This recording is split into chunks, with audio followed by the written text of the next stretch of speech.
손흥민이 2026 북중미 챔피언스컵 대회에서 귀중한 동점골을 돕는 어시스트를 올렸습니다. 벌써 시즌 7호 돔입니다. 0대1로 밀리고 있는 상황에서 후반 10분에 상대 선수 한 명을 제꼈던 그 센스 있는 플레이가 찬스도 만들 수 있었는데요.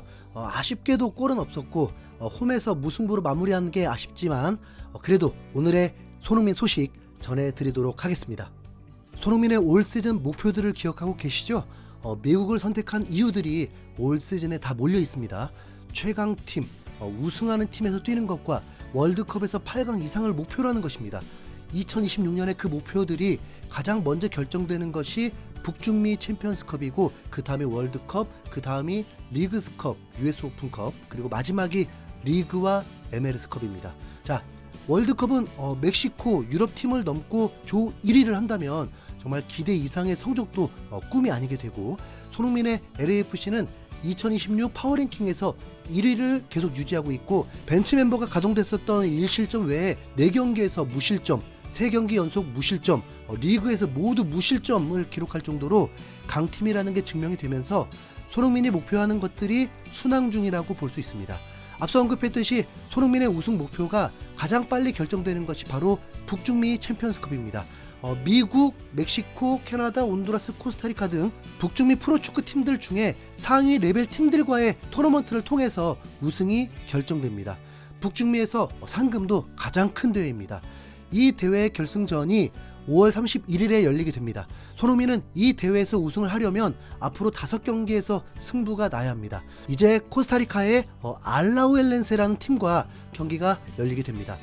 홈 앤 어웨이 방식인데 이번엔 LAFC의 홈 경기로 시작하게 되었습니다. 손흥민은 주말 경기에서 풀타임을 뛰게 되었습니다. 댈러스와의 경기에서 승리를 했지만 손흥민의 득점이 없었다 보니까 감독이 끝까지 뛰게 한 거 아닌가 싶은데, 아니면 이번 챔피언스컵 홈 경기에서 쉬게 해주려는 계획을 가지고 있을 수도 있습니다. 그래서 살짝 신경이 쓰이더라고요. 손흥민이 선발 출전이 아닐 수도 있겠다. 네. 우선 LAFC는 이 팀과 붙어본 적이 있었습니다. 3년 전인데 원정에서 3대1로 승리했고 홈에서는 1대2로 패배를 했었죠. LAFC가 파워랭킹 1위라고 하지만 솔직히 바이에른 뮌헨 같은 압도적인 팀은 아니라는 건 분명합니다.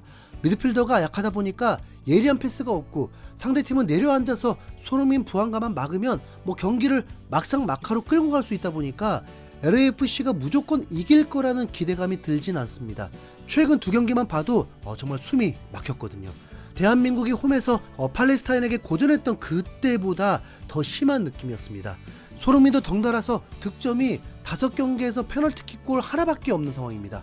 하지만 손흥민 효과는 분명합니다. 손흥민을 집중 마크하면서 다른 공간들이 생기고 다른 동료들에게 찬스가 생기게 되면서 득점이 나오고 5연승을 질주하고 있는 것입니다. 이러다 보면 상대팀은 비어있는 공간도 채워야 하다 보니까 이제 시간이 지나면 손흥민의 골도 자연스럽게 터질 것으로 전망하고 있습니다. 손흥민에게도 숙제가 있는 건 너무 최소화된 기회에 단 한 번의 터치 하나가 골과 직결될 수 있기 때문에 그 감각이 절정으로 와야 합니다. 경기 1시간 전 라인업이 공개가 되었는데 손흥민이 선발 출전을 하게 되었습니다. 하지만 라인업은 살짝 변화가 있습니다. 마르티네즈 대신에 틸마니 3톱 중 한 명이 되었고, 유스타키오 대신에 슈아니에르가 출전했습니다. 그리고 세구라 대신에 홀린세드가 출전했습니다. 상대 알라우엘렌세에도 나름 원정 팬들이 꽤 있었습니다. 경기 시작하고 상대팀은 매우 경쾌하게 공격적으로 나섰습니다. LAFC를 제대로 파악한 게 맞을까요? 이렇게 나오면 LAFC 입장에서는 훨씬 좋죠. 공간이 넓게 열릴 수 있기 때문에 찬스는 더 많이 나올 수 있습니다. 전반 2분부터 오른쪽 진영이 비면서 슈아니에르가 크로스 슈팅이 나오고 4분에도 부드리의 돌파와 함께 슈팅이 나오게 되었습니다. 손흥민은 이번에도 9번 자리를 지키면서 미드필드 진영으로도 내려왔습니다. 손흥민에게 강하게 압박하는 수비돔이 있었는데 중앙에서 강하게 손흥민을 밀치면서 파울을 했습니다. 그런데 멕시코 주심은 정당한 몸싸움으로 보면서 파울을 불지 않더라고요. 어라, 손흥민은 강한 불만을 드러냈습니다. 우선 손흥민을 전담마크하는 선수 한 명 있었는데 이번 경기 관전 포인트가 될 것 같습니다. 손흥민이 꽤 먼 거리에서 공간이 열리자 과감한 중거리 슈팅을 쏘게 됐는데 상대 수비에 맞고 말았습니다. 이후부터는 이제 다시 전형적인 패턴으로 엘레우렌스의 이 팀마저도 대놓고 내려앉았습니다. 11분에는 후방에서 손흥민에게 롱패스가 바로 연결됐는데 가슴 트래핑이 살짝 튀면서 기회를 놓치고 말았습니다. 경기는 70%가 넘는 점유율로 LAFC의 일방적인 공격이 이어졌습니다. 손흥민이 미드필더로 내려와서 공을 받으려 할 때는 이미 타이밍이 늦었는데도 강하게 밀치면서 결국 주심은 구두로 주의를 줬습니다. 그런데 또 냉정하게 손흥민은 공간 없는 고립 상태에서는 슈팅 찬스를 얻기는 쉽지 않습니다. 손흥민이 잘할 수 있는 돌파와 라인 브레이킹을 보긴 어려워지죠. 손흥민은 25분 사이에 세 번째 파울을 당하게 되면서 프리킥 기회를 얻었는데 벽의 거리 때문인지 주심에게 항의를 해봤지만 받아들여지지 않으면서 헛웃음을 짓기도 했습니다. 28분에 LAFC는 팔렌시아의 결정적인 찬스가 있었는데 골키퍼 선방에 막히고 말았습니다. 근데 좀 비교해서 죄송한데 왜 연봉 100억 선수들 경기에서도 티키타카가 쉽지 않은 건데 왜 이렇게 그 아래 선수들이 티키타카에 연연하는지 이해가 되진 않았습니다. 테크닉보다는 차라리 좀 약속된 움직임과 전술로 골을 노려야 할 것 같은데 말이죠. 이 상대팀 선수들은 대놓고 거의 LAFC 선수들의 몸을 감고 있습니다.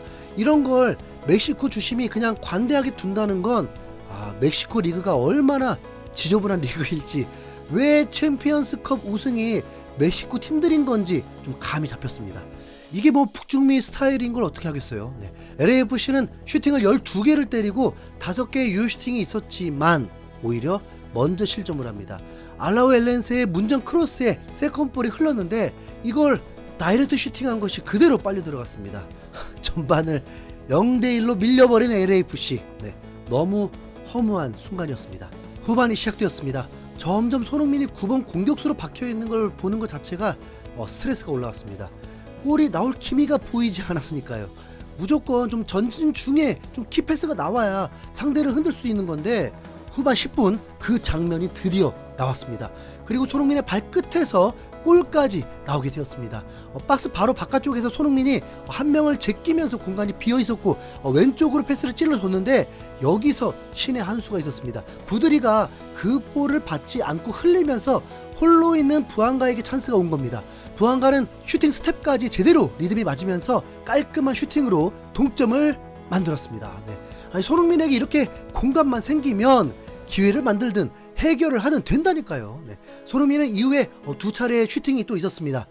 가마차기도 있었고 74분에는 결정적인 찬스로 발리 슈팅이 나왔는데 그게 제대로 걸리지 않으면서 골키퍼 정면으로 가고 말았습니다. 알게 모르게 지금 손흥민이 6개의 슈팅도 이어졌네요. 경기는 이대로 마무리가 되면서 손흥민은 슈팅 6개, 평점 7.1로 마무리가 되었습니다. 고립된 손흥민이 경기 감각에도 영향을 미치는 것 같은데요. 여러분 생각은 어떠세요? 그래도 LAFC 무패 질주입니다. 다음 경기에서 이기면 되죠. 이상 흰수염 고래였습니다. 감사합니다.